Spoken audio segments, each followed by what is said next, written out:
Salut. Merci. Donc effectivement, ce projet, deux projets qui favorisent l'alimentation solidaire choisis. Donc tout d'abord le projet de maison d'alimentation solidaire qui, je le rappelle, vient d'une délibération que j'ai portée en juillet 2021 dans le cadre de la Cité de l'alimentation. Donc c'était un des projets déjà qu'on portait à cette époque-là, de déployer des tiers-lieux alimentaires dans les différents quartiers. Donc, ce sont des tiers-lieux autour de l'alimentation solidaire qui favorisent une démocratie alimentaire et qui permet à toutes et tous d'accéder à une alimentation de qualité et choisie dans tous les quartiers et notamment dans les quartiers prioritaires. Donc, il y a eu également plusieurs réunions de concertation avec tous les acteurs de l'alimentation solidaire en 2022 et un certain nombre d'actions sont apparues et la nécessité d'avoir un lieu est apparue comme réellement prioritaire avec un certain nombre d'activités qui sont déjà réalisées par des associations. Enfin, je pense à l'Esperluette qui est le projet qui se rapproche le plus de ce projet et qui est sur le territoire de Selle-Neuve. Donc les maisons de l'alimentation solidaire, elles ont été imaginées comme des lieux de vie, des lieux de partage, des lieux de lien social, de liens intergénérationnels et de mixité sociale et intergénérationnelle, dans laquelle on y trouvera une cuisine pour pouvoir faire des ateliers cuisine, cuisiner ensemble avec des produits de qualité, des produits sains. Un café-restaurant solidaire également, avec une tarification adaptée pour le rendre accessible au plus grand nombre.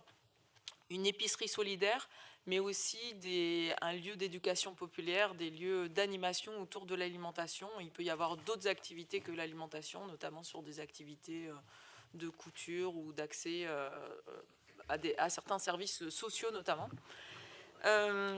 Donc ce sont des lieux qu'on imagine se déployer dans différents quartiers avec quelque chose de commun. C'est des lieux qui sont pour les habitants et animés par les habitants. Donc l'idée, c'est vraiment de laisser le secteur associatif s'emparer de ces lieux et y développer les activités de leur choix. On a aussi vu que dans des lieux similaires qui existent dans d'autres villes, notamment à Lyon, ces lieux sont aussi des lieux d'émancipation et de refuge pour les femmes. Donc ça a aussi cet intérêt-là.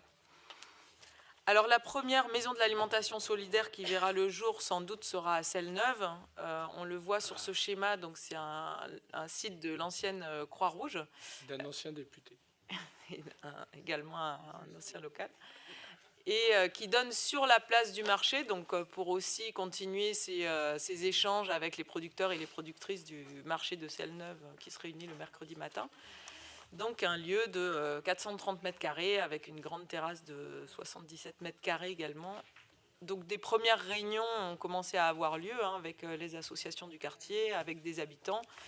Et on espère que ce lieu sera totalement aménagé fin 2025. On va mobiliser d'autres sources de financement. La ville y participe, mais il y a d'autres sources de financement qui sont mobilisées, notamment via la Banque des Territoires.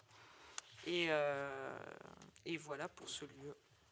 Il pourra également servir, je le précise, et ça fait le lien avec la prochaine délibération, un lieu où pourront se retrouver le comité citoyen de la Caisse alimentaire commune.